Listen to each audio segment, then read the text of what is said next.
Mysticism in the Hebrew language with the Sefer Yetzirah. In the beginning was the Word, and the Word was with God, and the Word was God. The book of Genesis forms the narrative in the Christian Judeo belief for the creation of the universe, the earth, and all living creatures.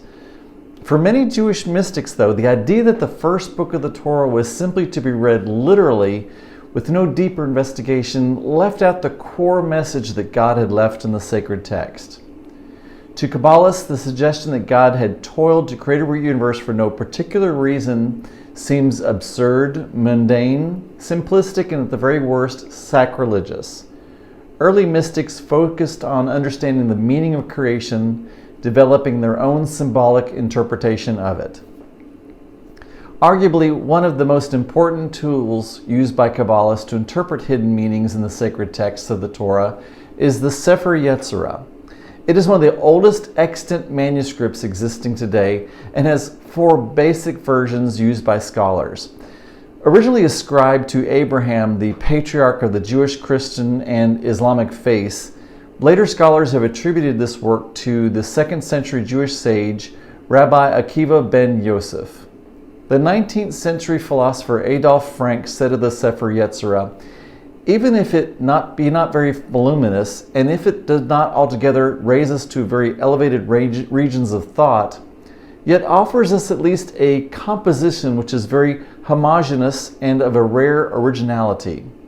The clouds which the imagination of commentators have gathered around it will be dissipated if we look for in it not mysteries of ineffable wisdom, but an attempt at a reasonable doctrine, made when reason arose, an effort to grasp the plan of the universe and to secure the link which binds to one common principle all the elements which are around us. The Sefer Yetzirah, or translated either the Book of Creation or the Book of Formation, explains how God created the 32 mysterious paths consisting of 22 letters of the Hebrew alphabet together with 10 Sefirot, which are 10 primordial numbers or powers associated with the attributes of God. He drew them, hewed them, combined them, weighed them, interchanged them, and through them produced the whole creation and everything that is destined to come into being.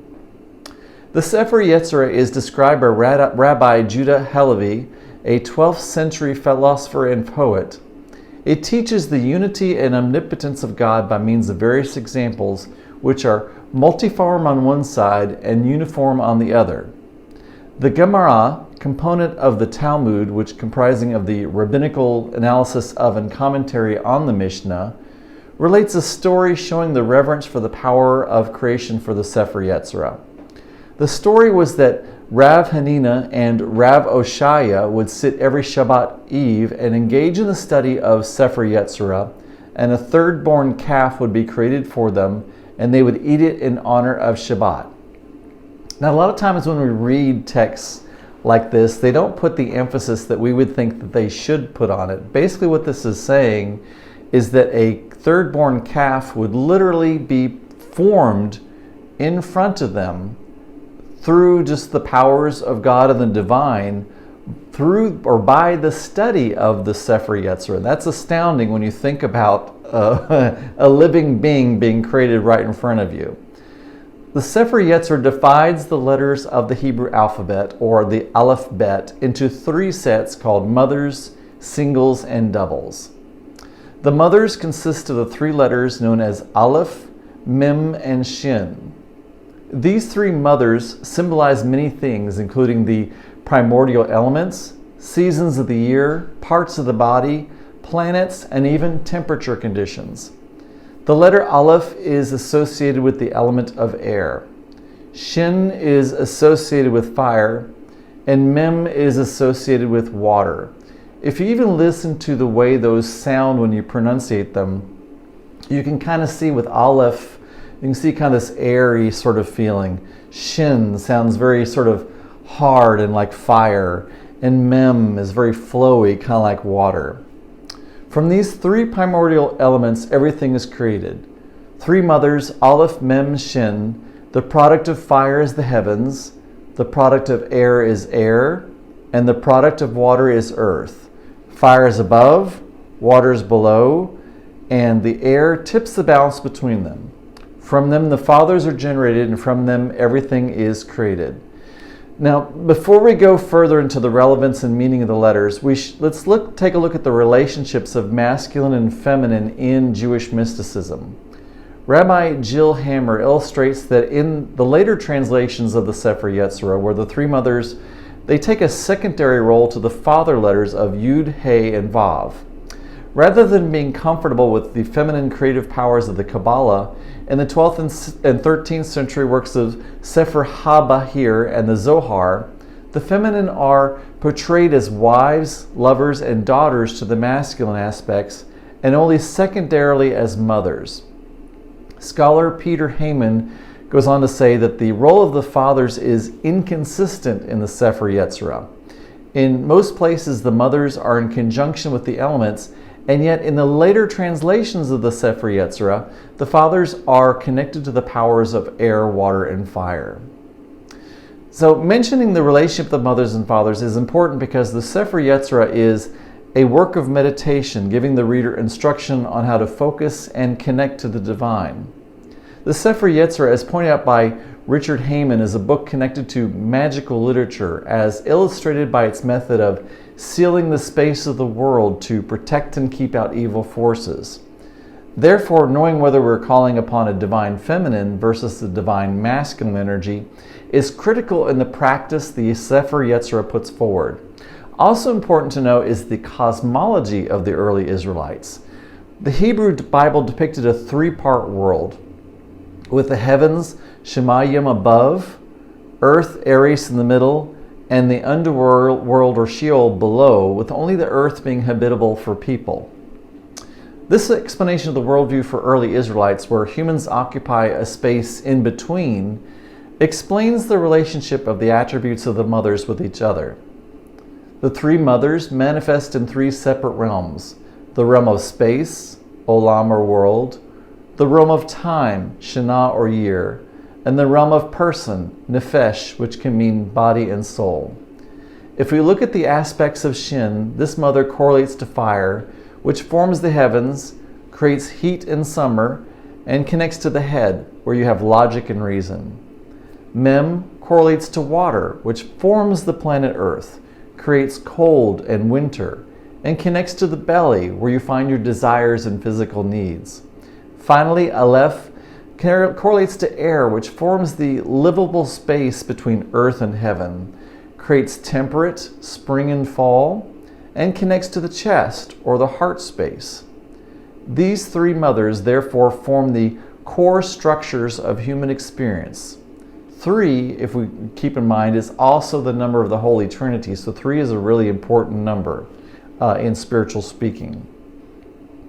Now, the doubles of the Aleph Bet signify opposing forces in the universe.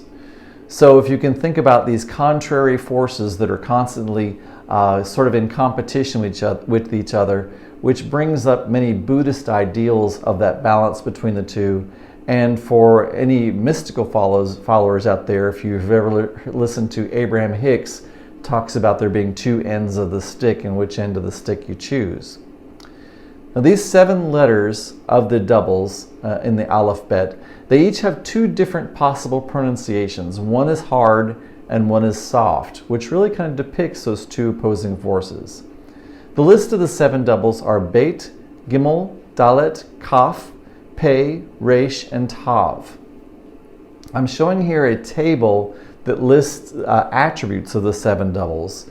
The letter, as we would say it, the actual Hebrew letter as it appears, the contraries or the oppositions, the planet it corresponds to, the day, and when you read the Sefer Yetzirah, it reads as day of the year, but in practice, in Kabbalic practice, you'll see that it's used as day of the week.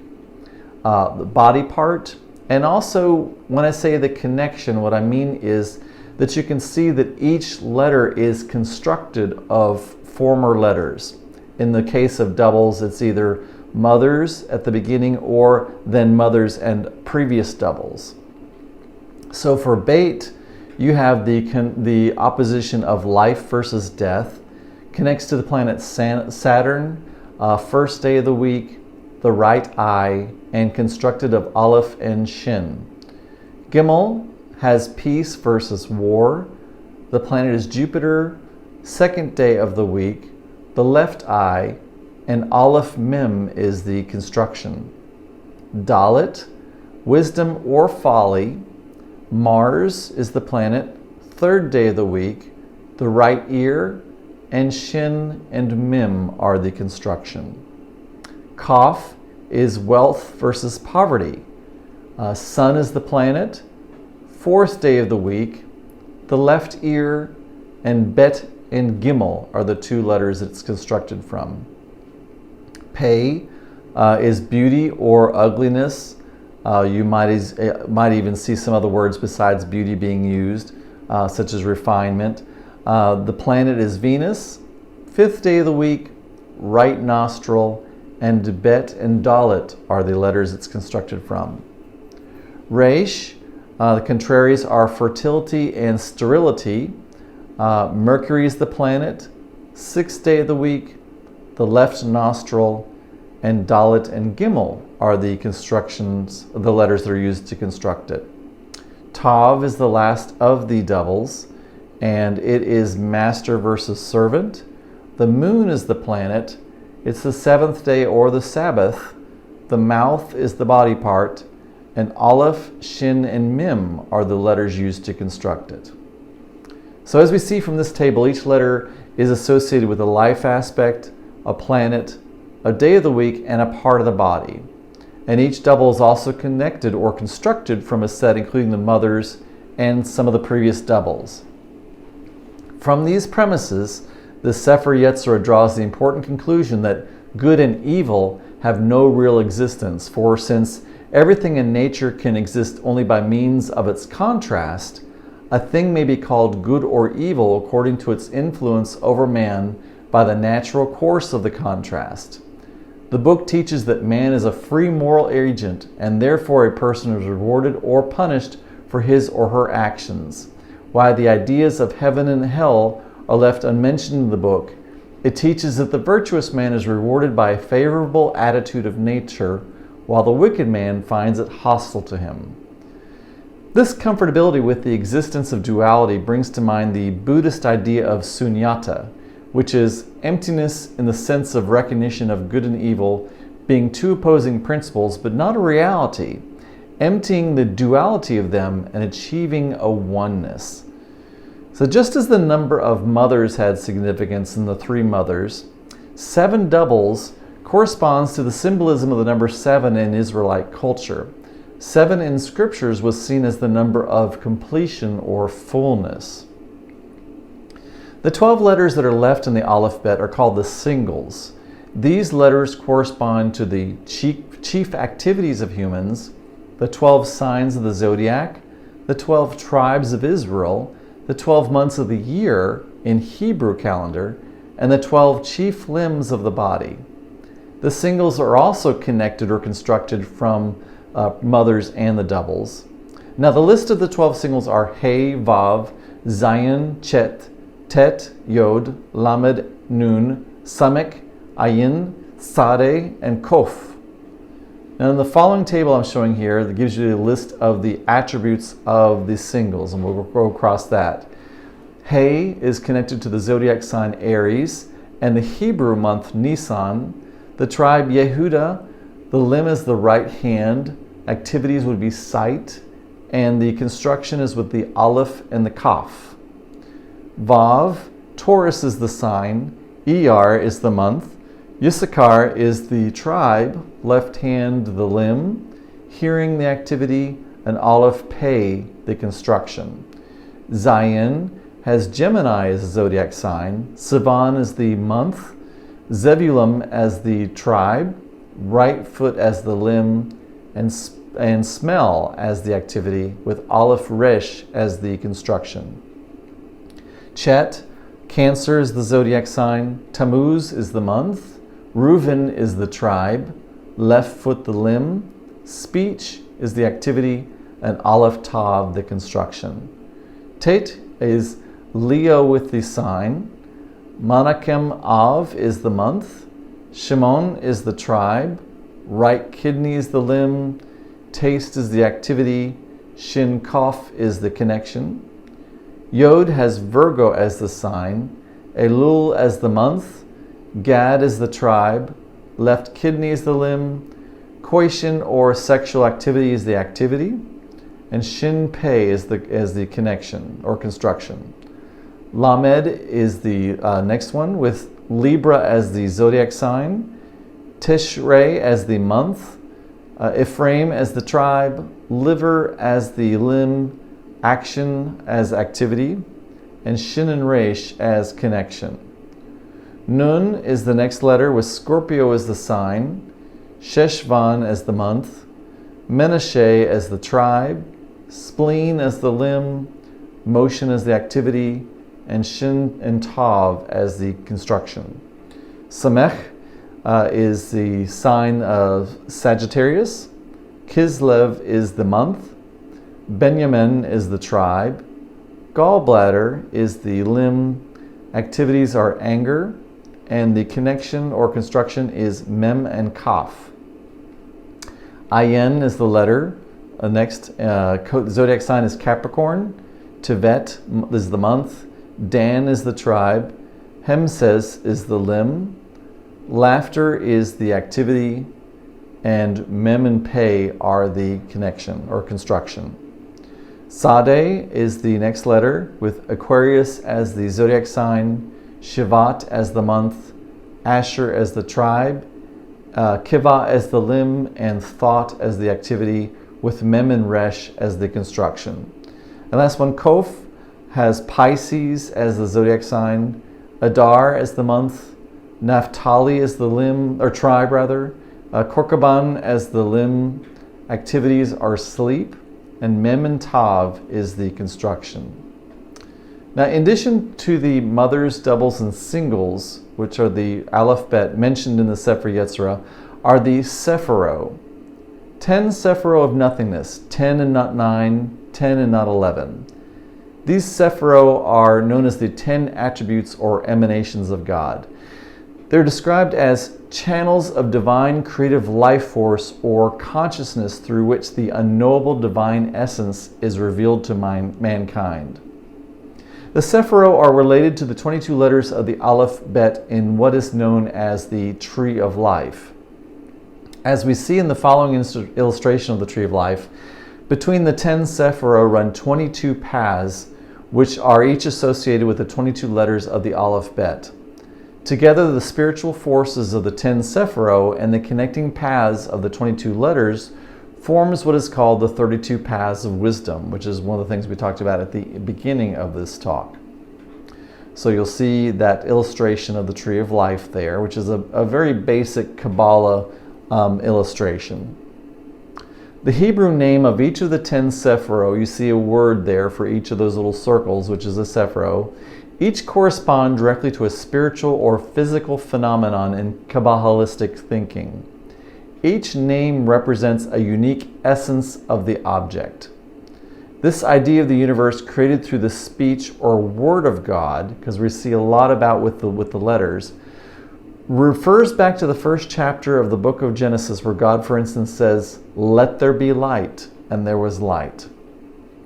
And I also want to say that each of these Sefirot is, when I think of it almost as like a facet on a gem. So each one is not like a separate God. They're all just like a different form or a different aspect that God takes on so that we can understand who He is and His majesty. I'm going to go through now a listing of the 10 Sefirot and their aspects. And that is, first you see the Keter, which is also the crown. Really defines divine will to create infinite light of the Creator, and the Hebrew name of God, which is I am that I am, or Eya, Asher, Eya. The Chokmah, wisdom, first unbounded flash of an idea before it takes on limitations. The male light, the divine reality, the first revelation, and creation from nothingness. Binah, which is understanding, the infinite flash of Chokhmah, brought into the vessel of understanding to give it grasp of breadth and depth, the feminine vessel that gives birth to the emotions, reason, understanding, brings teshuvah, return to God. Now, when we talk about masculine and feminine, it's important to realize it's not talking necessarily about man and woman or boy and girl, but it's this idea of the masculine in spiritual or religious ideas, the masculine being more of the logical side, the more of the ordered side, the more of the part that kind of regiments things, and the female side being more the creative or the creation aspect of life and the universe. So if you think about that, if you just had just massive creation happening with nobody organizing, you'd have lots of stuff and nowhere for it to be organized. You wouldn't even know what you had. But if you had all organization with nothing being created, you'd have nothing to really put into order. So those two are really necessary to have life even possible. The next one is the da'at, which is knowledge. Da'at is not knowledge in the form we usually think about. We think of knowledge as an awareness and understanding of other things. However, da'at is the awareness and understanding of the self. Chesed, which is kindness, loving grace of free giving, love of God, inspiring vision. Gevura, severity, which is strength, discipline, judgment, withholding, awe of God. Tiferet, or beauty, which is the symmetry and balance between chesed and gevura in compassion. Netzach, which is eternity, perpetuity, victory, or endurance. Hod, or splendor, which is the withdrawal, surrender, or sincerity. Yesod, which is foundation, connecting to the task to accomplish, wholly remembering, coherent knowledge. And the Malkuth, or kingship, exaltedness or humility. All the other Sefirot flow into Malkuth, kind of like the moon, which has no light of its own, is simply a reflection of the sun. And it is the final revelation of the divine, the receiver and the giver. So if you kind of see these, you can kind of see kind of a progression, or maybe a digression, I guess I would say, from the top to the bottom of God's energy and divine light, where it goes more from the sort of the unknowable divine energy down to more of a known earthly or human existence, something we can grasp more a hold on. You can see how it kind of filters down more and more to where we can actually conceive of it. The philosophy here is that the Ein Sof, or the infinite, reveals itself and continuously creates both the physical realm and the chain of higher metaphysical realms. Each of these 10 Sefirot are not seen as different gods, but rather as 10 different channels through which God reveals himself. In the 10 levels of the Sefirot are 4 different planes of existence. These form a descending chain of progression that links the infinite divine Ein Sof with the finite physical realm. In all worlds, the 10 Sefirot radiate and are the divine channels through which every level is continuously created from nothing. Since they are the attributes through which the unknowable infinite divine essence becomes revealed to the creations, all 10 emanate in each world. Nonetheless, the structure of the 4 worlds arises because in each one, certain Sefirot predominate. Each world is spiritual apart from the lower aspect of the final world, which is the physical Asaya, the physical universe. Each world is progressively grosser and further removed from consciousness of the divine.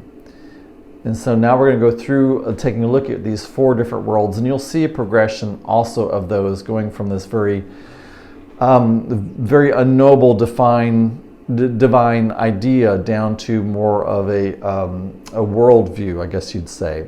So the first world is the world of emanation. In this level, the light of the Ein Sof radiates and is united with its source. Divine Chokhmah, the limitless flash of wisdom beyond grasp, predominates. The next is the world of creation. In this level is the first creation ex nihilo, where the souls and angels have self-awareness, but without form. Divine Bina, the intellectual understanding, predominates. World of formation. On this level, creation is related to form. The divine emotional Sefirot of Chesed to Yesod predominates. And finally, we have the world of action. On this level, creation is relegated to its physical aspect. The only physical realm in the lowest world, this realm with all its creatures. The divine kingship of Malkut predominates, the purpose of creation. So the significance of the 32 paths of wisdom in Kabbalah is the inner and outer expression of God through a joyful sincerity of divikas, which is a deep meditative state of closeness to God, in daily life, acts of loving kindness and prayer. The root word Kabbalah of Kabbalah is to receive as in a vessel. In this definition, it is clear that the intent of the philosophy found in the Sefer Yetzirah is to bridge the gap between the infiniteness of God and the corporal world of the human being. Though the concepts inside the Sefer Yetzirah have been used to bring physical manifestations into being, like that story we heard about the calf, the intention is more to bring the human soul into alignment with higher levels of consciousness. Much like Moses' magic staff in the book of Exodus, where he produced water from a rock, he transformed his staff into a snake and then back to the staff again, and he also used it to part the Red Sea. Our sacred texts are filled with concepts of magic, the occult, and astrology.